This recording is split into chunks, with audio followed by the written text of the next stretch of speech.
Ніхуя себе. Nangako si Putin na gagawing isang bunganga ng bulkan ang Kyiv.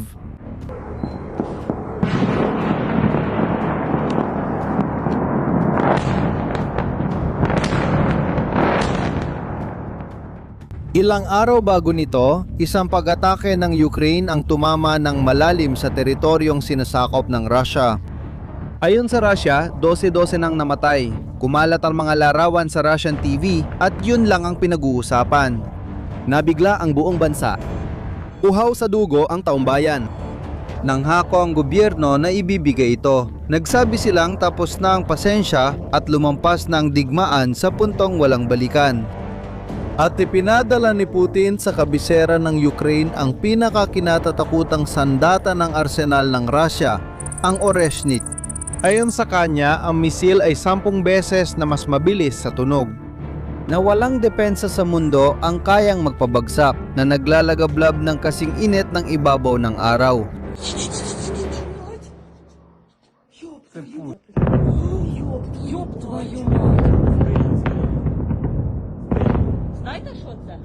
Sa gabing iyon din, 600 at 90 sandata ang sabay-sabay na inilunsad. Pinakamalaking pag-atake sa Kyiv sa mahigit 4 na taon ng digmaan. At nang sumikat ang araw at humupa ang usok, 4 ang bilang ng mga namatay. 4. Nangako ng apokalipsis ang pinakamalakas na bansang nuklear, pero ito lang ang nagawa nila. At ang natuklasan ng mga Ukranyano nang pumunta sila sa mga guho at binuksan ang loob ng misil na yon ay hindi lang nagpapaliwanag kung bakit nabigo ang paghihiganta ni Putin. Nagpapaliwanag ito ng mas nakakabahalang bagay tungkol sa sitwasyong kinasadlakan ng Russia sa digmaang ito. Dahil ang kabiguang ito ay hindi tulad ng inaakala. Mas nakakatakot pa ito kaysa manalo ang Rusya. Para maintindihan ang laman ng misil, dapat mo munang malaman ang isang bagay na bihirang ikwento tungkol sa mga nakaraang linggo. Tingnan mo, hindi inatake ng Russia ang Kyiv dahil nananalo sila, kundi dahil sugata na sila. At ang nagpapadugo sa kanila ay ang Ukraine. Habang abala ang mundo sa mga misil na tumatama sa mga lungsod ng Ukraine, tahimik pero mas epektibong kumikilos ang Ukraine mismo sa ilalim mismo ng ilong ng Russia. May isang kalsada sa timog ng teritoryong okupado ng Russia. Ito ang pangunahing kalsada na nag-uugnay sa Russia at peninsulang Crimea at daanan ng halos lahat ng supply para sa mga tropang Ruso roon. Tinatawag ito ng mga Ruso na kalsada ng buhay.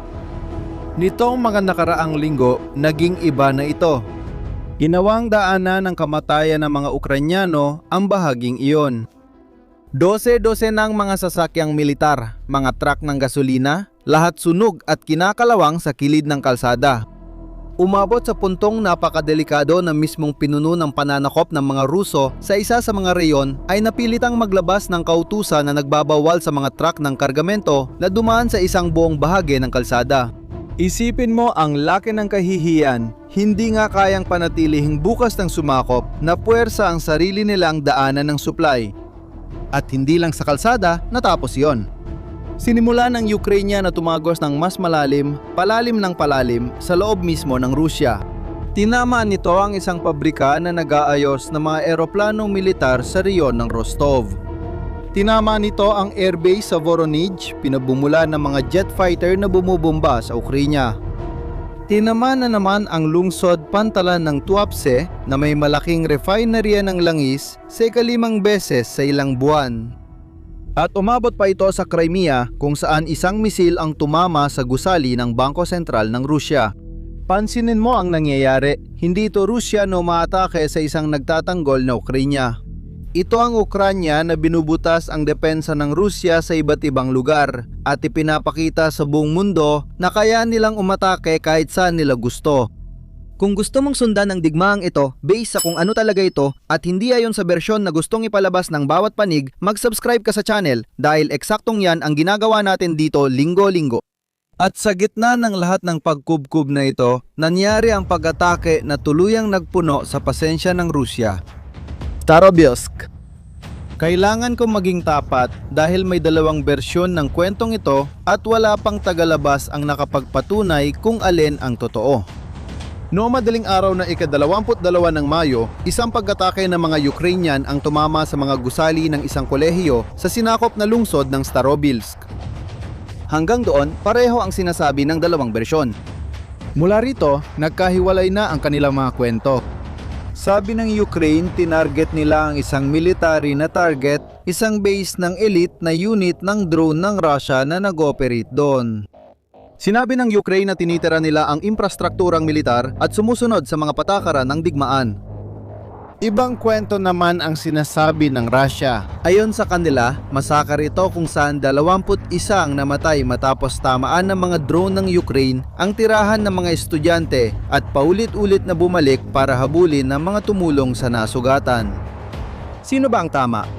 Ang totoo, walang nakakaalam. Hayagang inamin ng mga nakakaisang bansa na hindi nila kayang mapatunayan ng independyente ang alinman sa mga alegasyon tungkol sa nangyari doon. Simple lang, nasa teritoryong okupado ng Rusya ang lungsod at hindi pinapayagan ng Rusya ang neutral na investigador na makapasok. Ilang mga bansa sa kanluran ang tumukoy mismo niyan, pero narito ang mahalagang punto para sa ating kwento. Para sa mga sumunod na nangyari, walang pinakaiba kung alin ang totoong bersyon. Mahalaga ang ginawa ng Rusya sa Starobilsk. Ginawang pambansang issue ang pag-ataking yon at walang tigil ang balita tungkol dito sa telebisyon ng Rusya. At si Putin ay nagbigay ng pampublikong pangako sa harap ng buong bansa, magbabayad ng malaki ang Ukraine. Kapag ang leader ng pinakamalaking arsenal nuklear ay nangakong maghihiganti sa harap ng buong bansa, napapapigil hininga ang mundo. Dahil lahat ay natatakot sa kung ano ang nasa likod ng banta na yon, kung ano talaga ang gagawin niya. Lalong tumaas ang presyon sa Rusya. Hiniling ni Putin sa kanyang hukbo ang mga mungkahi para sa pagganti. Nag-abiso pa ang Rusya na dapat umalis ang mga dayuhang diplomat sa Kiev na nagpapahiwatig na may malaking mangyayari. Lahat ng palatandaan ay tumuturo sa pinakamalupit na atake ng digmaan. Buong bansa ay naghahangad ng tugon at nangako si Putin na magbibigay siya.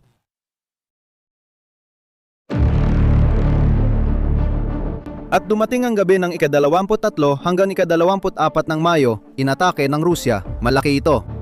Sinubaybayan ng hukbong pahimpapawid ng Ukraine ang 670 sandata sa himpapawid sa loob lamang ng isang gabi. Mga cruise missile, ballistic missile, napakaraming drone na ang pangunahing target ay Kyiv. Sa dami ng mga lugar na tinamaan, ito ang pinakamalaking pag-atake laban sa kabisera ng Ukraine sa buong digmaan. At sa gitna ng lahat ng ito, ang bida si Oreshnik.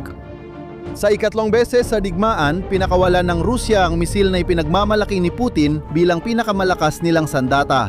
Yung lumilipad na parang bulalakaw na, ayon sa kanya, walang depensa laban dito. Ito na ang sandali, ang ipinangakong paghihiganti, ang inihayad na wakas ng mundo. At ang naging resulta ng lahat ng ito ay 4 na patay. 2 tao ang nasawi sa lungsod ng Kyiv, 2 pa sa paligid, mahigit 6 na po ang sugatan. Nasira mga gusali at malinaw na hindi yon dahil sa tumpak na pagpuntirya o sa pag-atake lang sa mga target na militar. Ang tinamaan ay mga gusaling tirahan, shopping mall, isang paaralan at pati na rin ang museo ng Chernobyl. Inatake ng Rusya ang lungsod na puno ng tao. Ganon pa rin 4 ang bilang. Huwag mo akong maintindihan ng mali. 4 na pagkamatay ay 4 na buhay. 4 na pamilyang hindi na magiging gaya ng dati. Hindi ito maliit na bagay. Isipin mo ito, kasama ko. Pagkatapos ng lahat ng galit at banta gamit ang pinakamalaking arsenal ng nuklear na nakatutok sa Kyiv, inakala ng mundo na magigising sa sakuna. At ang dumating ay ito. Isang retiradong Ukrainian na 74 na taong gulang ang nagbuod ng sitwasyon sa parang hindi kayang gawin ng kahit sinong analyst. Sinabi niya sa dyaryo sa harap ng sariling gusaling tinamaan na hindi siya natakot. At sinabi niyang ang mga taga-Kyiv ay sanay na kaya ang kanilang mga emosyon ay manhid na. Pag-isipan mo yan sandali. Pinapaputok ng Rusya ang sandatang dapat magdulot ng takot sa mundo. Ngunit ang reaksyon ng 74 anyos na lalaki ay kibit balikat lang. Pero ano ba talagang nangyayari?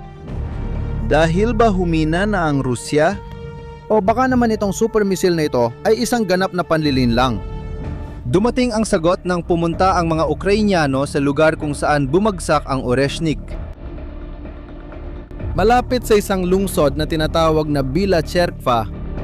Doon, ginawa nila ang isang bagay na hindi kailanman inasahan ng Rusya na gagawin nila.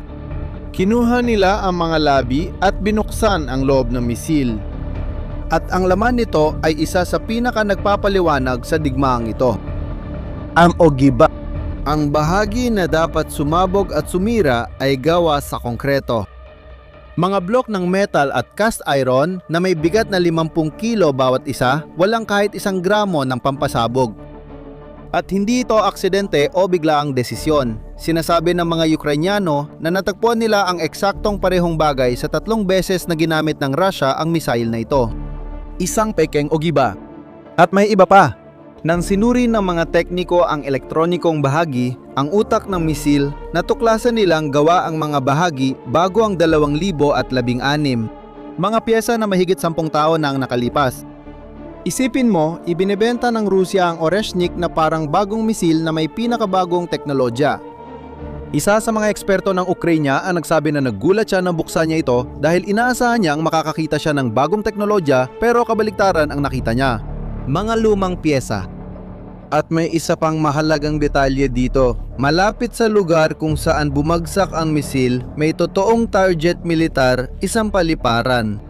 Nagkamali si Oreshnik ng target at imbes na sa paliparan, bumagsak ito sa isang hanay ng mga garahe. Nahati ang misil sa 6 na piraso habang bumabagsak. At ang 6 na piraso ay bumagsak sa ibabaw ng 3 garahe. Kinabukasan, may matandang babaeng nakita habang kinakalkal ang umuusok na guho ng bodega niya, hinahanap ang tinagong aninang patatas. Ito ang eksena. Ang pinakakinatatakutang sandata sa arsenal ni Putin ay bumagsak sa mga patatas ng isang lola.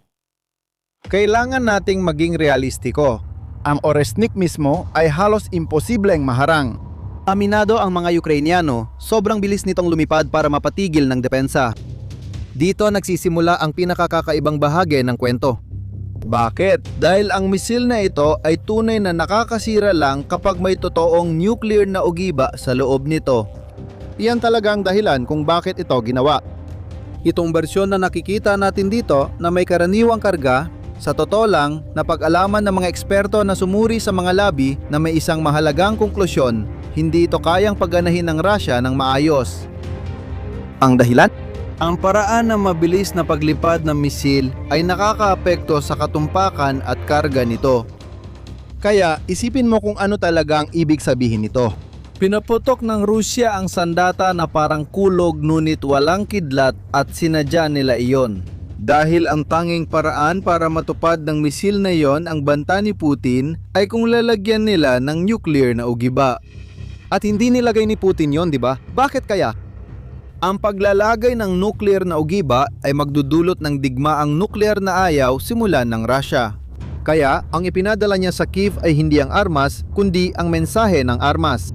May isang bansang kumatok sa mesa, sumigaw at nagpakita ng kamao, ngunit hindi naman talaga nanuntok dahil alam nitong maaari rin siyang mapahamak ng tuluyan kapag ginawa niya ito. At dito mismo nakakaroon ng saysay ang sinabi sa simula. Mas nakakatakot ang kabiguang ito kaysa sa isang tagumpay. Alamin kung anong sinasabi ng mga labi mula sa Bila Cherkva tungkol sa Rusya. Matapos ang mahigit 4 na taon ng digmaan at kabila ng pinakamalaking arsenal nuklear, isang pananakot lang ang pinakamatinding tugon na naibigay ng Rusya sa pinakamalaking pag-atake laban sa kanila. Isang kulog na walang kidlat. Dahil hindi nanalo ang mga tangke, drone at karaniwang misil sa digmaan, lalo pang humihigpit ang pagkubkub ng Ukraine. Kapag pumalpak lahat, isang barahan na lang ang natira, barahang kayang wakasan ng mundo. Iyan ang dahilan kung bakit ang tunay na panganib ay hindi sa malakas na kalabang nananalo at alam ang ginagawa.